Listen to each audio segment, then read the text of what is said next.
la Universidad de Ciencias Médicas de La Habana y el Ministerio de Salud Pública en el área de docencia e investigaciones, presentan la atención de urgencias, la unidad de terapia intensiva, rabia, encefalitis viral aguda, del programa Plan de Estudios de la Especialidad en Medicina Interna.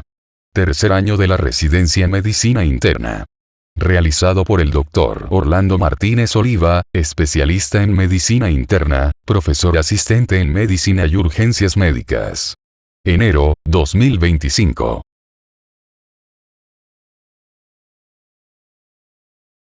Encefalitis viral aguda. Estancia en la unidad de cuidados intensivos en la atención de urgencias. Principios para el diagnóstico y tratamiento.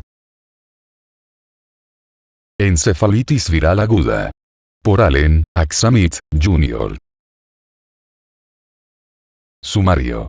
Encefalitis viral aguda. Definición. Epidemiología, biopatología. Manifestaciones clínicas, diagnóstico diferencial. Rabia. Epidemiología y biopatología.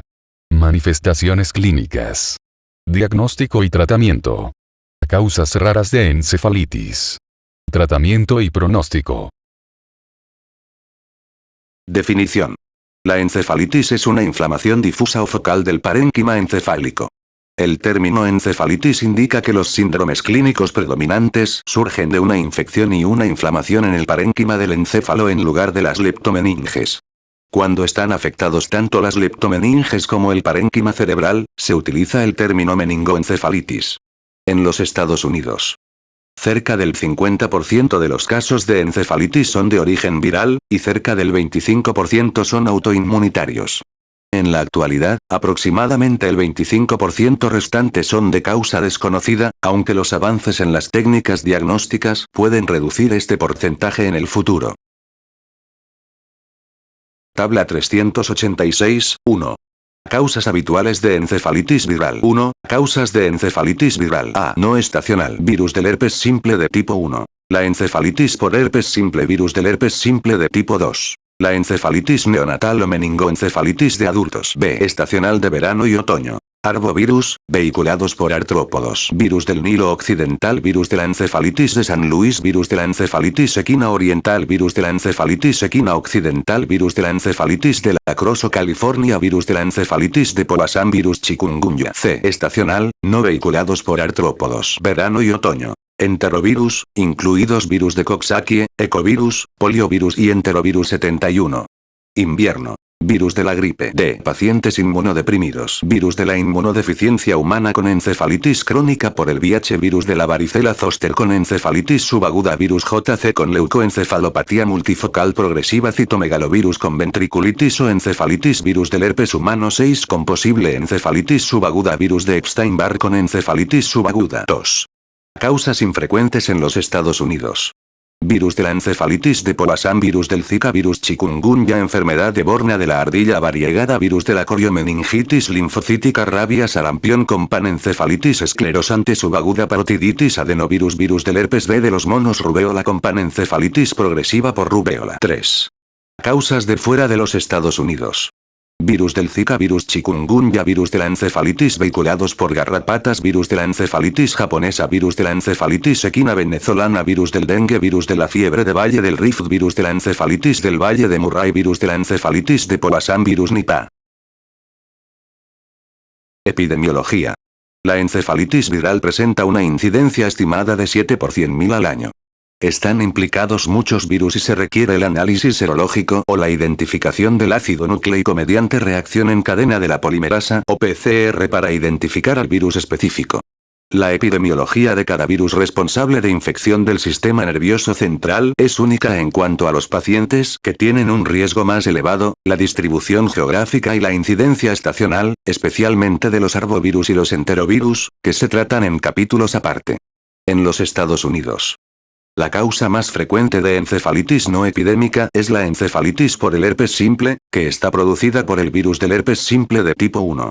En la actualidad, en los Estados Unidos, El virus epidémico más frecuente es el virus del Nilo Occidental, que es un flavivirus transmitido por mosquitos relacionado con el virus de la encefalitis de San Luis y con su homólogo asiático el virus de la encefalitis japonesa. Existe reactividad cruzada serológica entre los virus de la encefalitis de San Luis, de la encefalitis japonesa y del Nilo Occidental. Las infecciones que están surgiendo recientemente en los Estados Unidos capaces de causar encefalitis son los virus chikungunya y del Zika. Otra causa nueva comunicada últimamente es el virus de la enfermedad de Borneo de la ardilla variegada, que se ha asociado con encefalitis humana mortal en 3 criadores de ardillas. Biopatología. En general, la inspección patológica macroscópica de un encéfalo con encefalitis no revela pus a simple vista. Si existe un exudado purulento focal, el término más correcto es el de cerebritis. Si existe una necrosis franca con pus, el término correcto es absceso cerebral. No obstante, la encefalitis puede asociarse a una necrosis sustancial, y los pacientes con una encefalitis aguda viral grave con frecuencia presentan evidencia microscópica de necrosis. Ciertas encefalitis virales, como la encefalitis por el herpes simple, pueden ser focales y hemorrágicas. Los virus que producen encefalitis aguda también pueden producir meningitis. De hecho, los pacientes con encefalitis prácticamente siempre presentan algunos cambios inflamatorios microscópicos en las leptomeninges. De forma inversa, los pacientes con meningitis viral inevitablemente tendrán algún componente de encefalitis microscópica. El grado de cambio inflamatorio presente en el encéfalo viene determinado por el patógeno viral individual y por factores inmunitarios del huésped, que son los responsables de la reacción al virus invasor. Manifestaciones clínicas. Los hallazgos clínicos en pacientes con encefalitis viral aguda se inician con unos pródromos de fiebre, cefalea, malestar general, mialgias y síntomas inespecíficos. Los síntomas neurológicos pueden precederse de náuseas, vómitos, diarrea, tos, dolor faríngeo y exantema como parte de las manifestaciones iniciales sistémicas de la infección. La invasión del sistema nervioso se acompaña de forma característica de cefalea, fotofobia y alteración del nivel de conciencia, con síntomas que progresan durante un período de unos pocos días.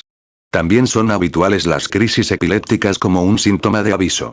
Los signos de irritación meningea pueden estar presentes de forma variable, pero son un hallazgo poco fiable en una encefalitis. Con algunos virus puede observarse una disfunción encefálica focal. Por ejemplo, el virus del Nilo Occidental puede producir una encefalitis del tronco del encéfalo con un coma de inicio precoz. El virus del herpes simple tiende a producir déficits neurológicos corticales focales, como hemiparesía, afasia y crisis epilépticas. Las porciones límbicas del encéfalo frecuentemente afectadas por la encefalitis por herpes simple o por rabia pueden conducir a cambios importantes del comportamiento al comienzo de la enfermedad, antes de que se deprima el nivel de conciencia.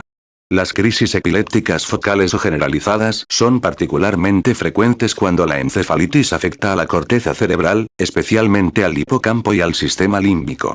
La rabia se asocia característicamente con laringoespasmo, hidrofobia y disminución del nivel de conciencia, mediados por el tronco del encéfalo. Debido a la afectación de las células de la asta anterior de la médula espinal, las infecciones por virus del Nilo Occidental, virus de la encefalitis de San Luis, virus de la encefalitis japonesa, poliovirus y virus de la rabia pueden causar debilidad focal o asimétrica con areflexia.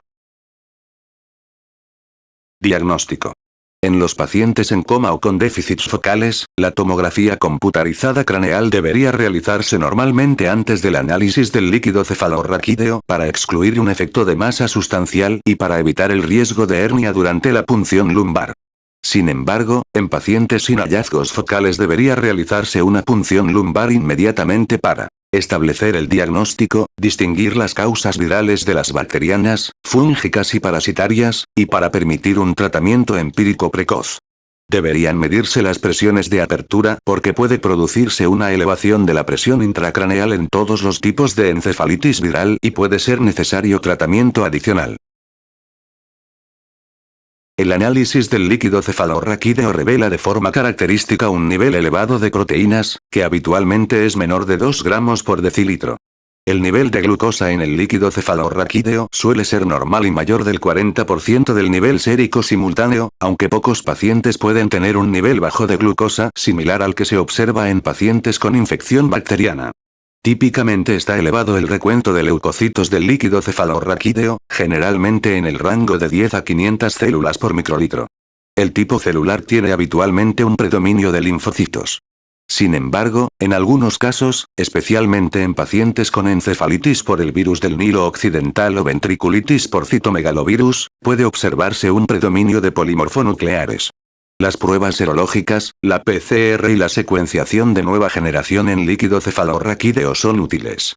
La prueba de PCR tiene la ventaja de aportar datos directos de infección viral en el interior del sistema nervioso central, aunque las pruebas serológicas son más apropiadas para algunas infecciones como la encefalitis del Nilo occidental, que se confirma mejor con la respuesta de anticuerpos inmunoglobulina M en líquido cefalorraquídeo. La secuenciación de nueva generación puede detectar patógenos virales para los cuales los análisis de PCR no son sensibles, no se han establecido o no están fácilmente disponibles. La resonancia magnética encefálica es la técnica más sensible para definir anomalías estructurales en pacientes con encefalitis virales. No obstante, puede producirse una encefalitis viral franca con hallazgos normales en la resonancia magnética. Los hallazgos de la resonancia magnética también pueden sugerir el virus responsable. Por ejemplo, la encefalitis por herpes simple presenta un patrón característico que afecta a las cortezas temporal mesial, frontobasal e insular, generalmente de forma unilateral o bilateral asimétrica. Tabla 386, 2. Pruebas seleccionadas para encefalitis viral. Microorganismo o síndrome, prueba, y comentario. Virus del Nilo occidental. Encefalitis del Nilo occidental, prueba. IgM en líquido cefalorraquídeo. Diagnóstico de enfermedad invasiva del sistema nervioso central como encefalitis o de parálisis flácida aguda. Virus del herpes simple de tipo 1. Encefalitis por herpes simple, prueba. PCR en líquido cefalorraquídeo.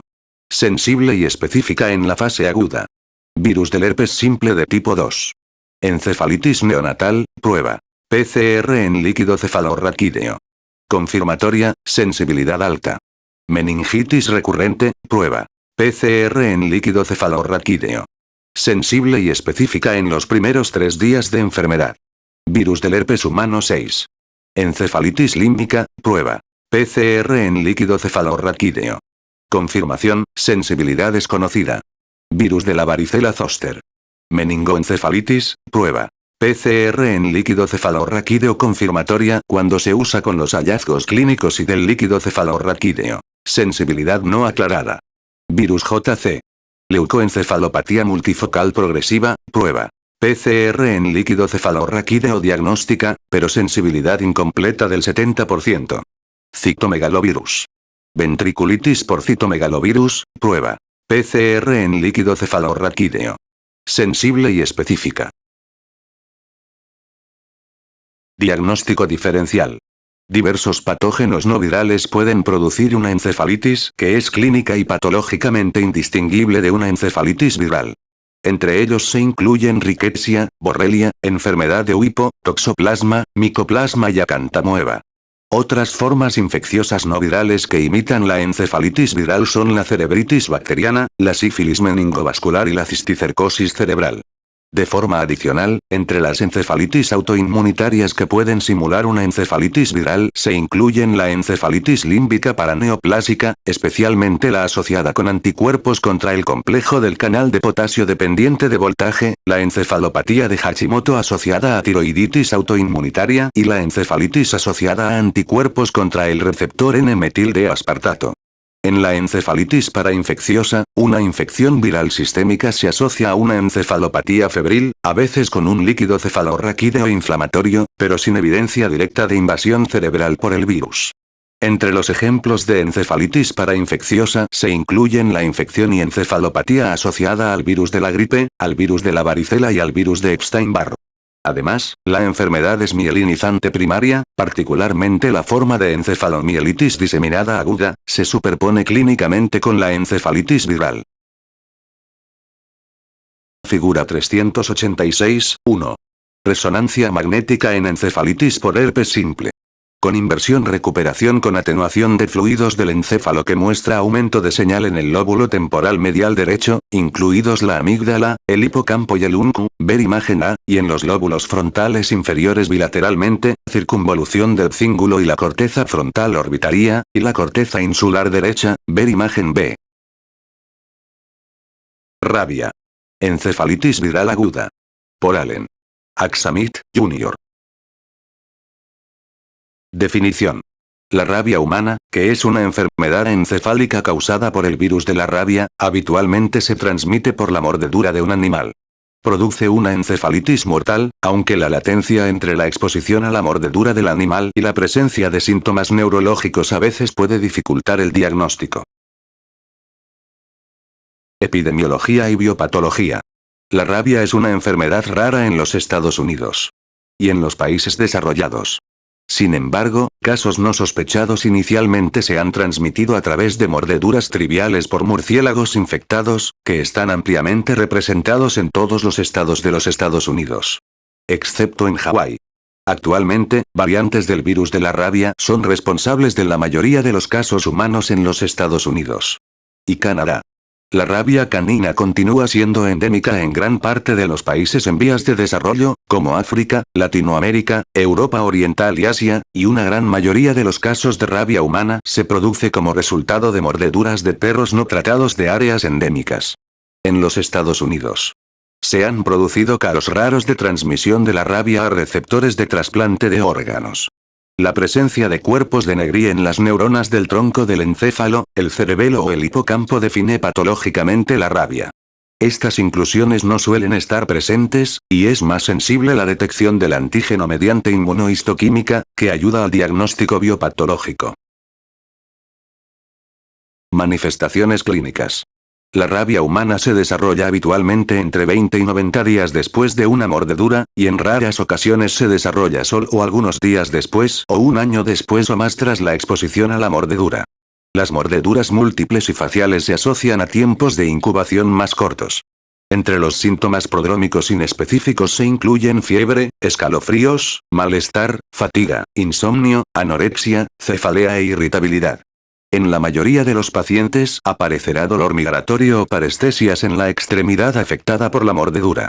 Después de la enfermedad prodrómica, se desarrolla una forma encefalítica en alrededor del 80% de los pacientes que produce un comportamiento variable, desde episodios de alerta agitada a una letargia silenciosa. La fiebre es un acompañante habitual, aunque no universal, en esta fase. La desinhibición de los reflejos del tronco del encéfalo provoca hidrofobia con laringoespasmo y una incapacidad para manejar la salivación, la deglución de agua u otro tipo de ingesta oral. Cuando la encefalitis del tronco del encéfalo afecta a los centros vulvares, cardiovasculares y respiratorios se produce una disfunción autónoma, complicaciones cardiopulmonares e insuficiencia respiratoria. Otra forma de rabia que afecta hasta un tercio de los pacientes se conoce como rabia paralítica. Esta forma de rabia se manifiesta como una parálisis flácida aguda que puede ser multifocal y que afecta a las extremidades y a la musculatura vulvar, por lo que puede simular una poliomielitis debido a su carácter multifocal. Puede ser confundida con un síndrome de Guillain-Barré. La rabia paralítica suele producirse en conjunción con la encefalitis febril. Diagnóstico. Los hallazgos en el análisis del líquido cefalorraquídeo pueden ser anormales en la rabia humana. Se encuentra una pleocitosis linfocítica, habitualmente de menos de 100 leucocitos por microlitro, en más del 50% de los pacientes en la primera semana de la enfermedad. La concentración de proteínas en líquido cefalorraquídeo habitualmente está elevada de forma discreta y el nivel de glucosa generalmente es normal. Los estudios de imagen en pacientes con rabia a veces son útiles. La resonancia magnética puede mostrar afectación de la sustancia gris y particularmente una afectación del tronco del encéfalo, con un aumento en la señal T2, generalmente sin captación. La resonancia magnética de la médula espinal en pacientes con rabia paralítica puede mostrar una señal T2 multifocal aumentada que simula una encefalomielitis aguda diseminada. La afectación de la sustancia gris cerebral, incluido el hipocampo y las estructuras de los ganglios basales, indica la predilección por la sustancia gris y a menudo la afectación bilateral de estructuras supratentoriales. Sin embargo, no puede confiarse en la resonancia magnética para excluir la rabia. Los anticuerpos séricos contra el virus de la rabia generalmente no están presentes en pacientes no inmunizados hasta la segunda semana de la enfermedad, y los pacientes pueden fallecer antes de tener unos niveles detectables de anticuerpos séricos. También se pueden detectar anticuerpos en el líquido cefalorraquídeo, aunque su ausencia no es fiable para excluir el diagnóstico. De forma clásica, la tinción para el antígeno de la rabia en los nervios sensitivos de una biopsia cutánea tomada de un área cercana a la región nucal, puede confirmar el diagnóstico de rabia. De forma alternativa, puede detectarse el ARN del virus de la rabia mediante el análisis de PCR. Entre las muestras típicas para detectar el virus se incluyen la saliva, el tejido cerebral o el líquido cefalorraquídeo. Una prueba positiva confirma el diagnóstico, pero se desconoce el valor de exclusión de una prueba negativa. Tratamiento. Tras la mordedura de un animal, suele administrarse un tratamiento local con inmunoglobulina antirrábica y un tratamiento sistémico mediante vacunación. La profilaxis post-exposición a la rabia comprende el lavado local de la herida, inmunización pasiva con inmunoglobulina e inmunización activa con la vacuna de la rabia. Para la inmunización activa se usan vacunas para la rabia de cultivos celulares inactivados, y el riesgo de desarrollar una encefalomielitis aguda diseminada inducida por la vacunación ha disminuido de forma marcada con la utilización de estas vacunas. Sin embargo, una vez que se ha manifestado la encefalitis por la rabia, no está claro si la vacunación, aunque empleada de forma regular, desempeña algún papel para mejorar la evolución. Se ha utilizado en el tratamiento de la rabia la terapia antiviral y una variedad de inmunoterapias, como la ribavirina y el interferón alfa, generalmente sin éxito. Aunque un paciente sobrevivió mediante el uso de un coma terapéutico sin la vacunación, las comunicaciones posteriores de pacientes tratados de forma similar se han asociado a un desenlace mortal. Por lo demás, el tratamiento es de soporte, y el pronóstico es siempre esencialmente mortal. Los trabajadores sanitarios en ocasiones pueden tener exposiciones de alto riesgo relacionadas con el contacto con la piel fragmentada o con las secreciones del paciente por salpicaduras de las mucosas. Dado que no se ha documentado la transmisión de la rabia de persona a persona, parece adecuado un abordaje conservador. Actualmente se está probando una vacuna de ARN mensajero para la profilaxis primaria en individuos de alto riesgo. Causas raras de encefalitis. El virus de la coriomeningitis linfocítica es una infección humana adquirida a partir de los ratones. Habitualmente, los humanos adquieren la infección al entrar en contacto con alimentos o polvo contaminado por las deyecciones del ratón casero común. Con mayor frecuencia, la enfermedad en el ser humano se produce en invierno, cuando el huésped natural tiende a situarse dentro de las casas. También puede adquirirse como consecuencia de exposición en laboratorios. El virus de la parotiditis se adquiere de forma característica por la vía respiratoria. La infección puede producirse a lo largo de todo el año, aunque la incidencia es más alta durante la primavera. Aunque el virus de la parotiditis infecta a ambos sexos por igual, la meningoencefalitis se desarrolla en hombres con una frecuencia 3 veces mayor que en mujeres. Los programas de vacunación en los Estados Unidos han hecho que la encefalitis por el virus de la parotiditis sea rara. Tratamiento. No existe una terapia antiviral eficaz para la mayoría de las formas de encefalitis viral, excepto para la encefalitis por herpes simple. Sin embargo, debido al retraso habitual para establecer o excluir el diagnóstico de encefalitis por herpes simple, los pacientes en los que se sospeche una encefalitis deberían comenzar tratamiento con aciclovir con 10 mg por kilogramo por vía intravenosa cada 8 horas durante 2 semanas, aunque se estén realizando análisis serológicos y en el líquido cefalorraquídeo específicos para llevar a cabo un diagnóstico. Entre las medidas de soporte para pacientes con encefalitis se incluyen de forma característica tratamiento en la unidad de cuidados intensivos en las fases iniciales de la enfermedad. Las crisis epilépticas son frecuentes y relativamente refractarias a los fármacos antiepilépticos. Sin embargo, las crisis por sí solas pueden aumentar la morbimortalidad, por lo que se requieren intentos de tratamiento enérgicos. En pacientes que están inmunodeprimidos, el espectro de infecciones posibles es más amplio y potencialmente más tratable. Entre los ejemplos se incluye el virus de la varicela zoster, con aciclovir administrado en dosis similares a las utilizadas para el virus del herpes simple, y el citomegalovirus, con ganciclovir administrado en dosis de 5 mg por kilogramo por vía intravenosa cada 12 horas durante 2 semanas, o cidofovir administrado en dosis de 5 mg por kilogramo por vía intravenosa semanalmente durante 2 semanas, aunque algunos pacientes requieren tratamiento oral a largo plazo, con valganciclovir con 900 mg cada 24 horas, o cidofovir a 5 mg por kilogramo cada 2 semanas. La encefalitis por el VIH responde en grado variable al tratamiento antirretroviral triple. En cambio, para el virus de Epstein-Barr y el virus JC, leucoencefalopatía multifocal progresiva, actualmente no hay un tratamiento específico eficaz. En el tratamiento de la encefalitis por virus del herpes humano 6 en los receptores de trasplante de células madre hematopoyéticas se ha comunicado un éxito variable usando ganciclovir, foscarnet o valganciclovir solos o en combinación. Pronóstico. El pronóstico de la encefalitis depende de la causa, con una tasa de mortalidad global en los Estados Unidos de alrededor del 6 al 10%. La encefalitis por herpes simple, incluso con el tratamiento adecuado, tiene una mortalidad del 20%, y la probabilidad de una morbilidad persistente importante con crisis epilépticas o déficits en la memoria y en el comportamiento es del 35 al 40%. Cada uno de los arbovirus tiene una tasa de mortalidad distinta. La tasa de mortalidad más elevada se asocia al virus de la encefalitis equina oriental. El virus de la encefalitis de la Cross tiene la tasa de mortalidad más baja. Algunas formas de encefalitis presentan secuelas específicas, como sordera neurosensorial o hidrocefalia asociada a la encefalitis por el virus de la parotiditis. Cerca del 50% de los supervivientes tendrán secuelas clínicas significativas. En un gran estudio observacional de la encefalitis aguda, los factores que auguraban un peor pronóstico eran edad avanzada, inmunodepresión, coma, ventilación mecánica y trombocitopenia aguda. Por el contrario, la causa de la encefalitis, el desarrollo de crisis comiciales o un déficit neurológico focal, y los hallazgos en la resonancia magnética no se asociaron con los resultados clínicos. Virus JC. Definición. El virus JC, también conocido como virus John Cunningham o poliomavirus JC, es un virus común que pertenece a la familia de los poliomavirus. La mayoría de las personas se infectan con el virus JC en la infancia, generalmente sin presentar ningún síntoma. Sin embargo, en personas con sistemas inmunitarios debilitados, el virus JC puede reactivarse y causar una enfermedad grave llamada leucoencefalopatía multifocal progresiva.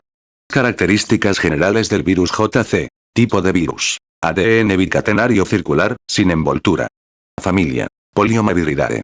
Prevalencia. Se estima que entre el 70 y el 90% de la población adulta mundial ha estado expuesta al virus JC, evidenciado por la presencia de anticuerpos específicos. Transmisión. La vía de transmisión exacta no se conoce completamente, pero se cree que puede ocurrir por vía respiratoria, oral o fecal oral. Tratamiento de la leucoencefalopatía multifocal progresiva. No existe una cura. El tratamiento se centra en restaurar la función inmunitaria. En personas con VIH-Sida, se inicia o se optimiza la terapia antirretroviral. En personas que reciben tratamientos inmunosupresores, se puede intentar reducir la dosis o cambiar el tratamiento. Tratamientos experimentales. Se están investigando diferentes enfoques terapéuticos, como el uso de medicamentos antivirales o inmunomoduladores, pero aún no hay tratamientos con eficacia comprobada. Pronóstico. El pronóstico de la leucoencefalopatía multifocal progresiva es generalmente malo, con una alta tasa de mortalidad. La progresión de la enfermedad puede ser rápida y llevar a una discapacidad grave o la muerte en pocos meses. Sin embargo, el pronóstico puede mejorar en algunos casos si se logra restaurar la función inmunitaria. Bibliografía de grado A.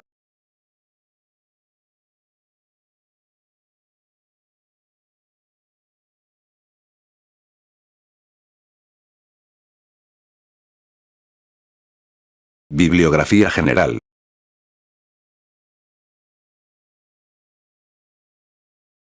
Y con esto concluimos nuestro vídeo sobre la rabia en la atención de urgencias. Espero que esta información les haya sido útil y que ahora tengan una mejor comprensión de cómo prevenir y manejar estas situaciones. Recuerden siempre consultar a un profesional de la salud ante cualquier duda o emergencia. Antes de despedirme, quiero aprovechar para desearles un muy feliz año nuevo 2025. Que este nuevo año esté lleno de salud, felicidad y éxitos para todos ustedes. Gracias por acompañarnos y nos vemos en el próximo vídeo. No olviden darle like, suscribirse y activar la campanita para no perderse ninguno de nuestros contenidos. Hasta la próxima.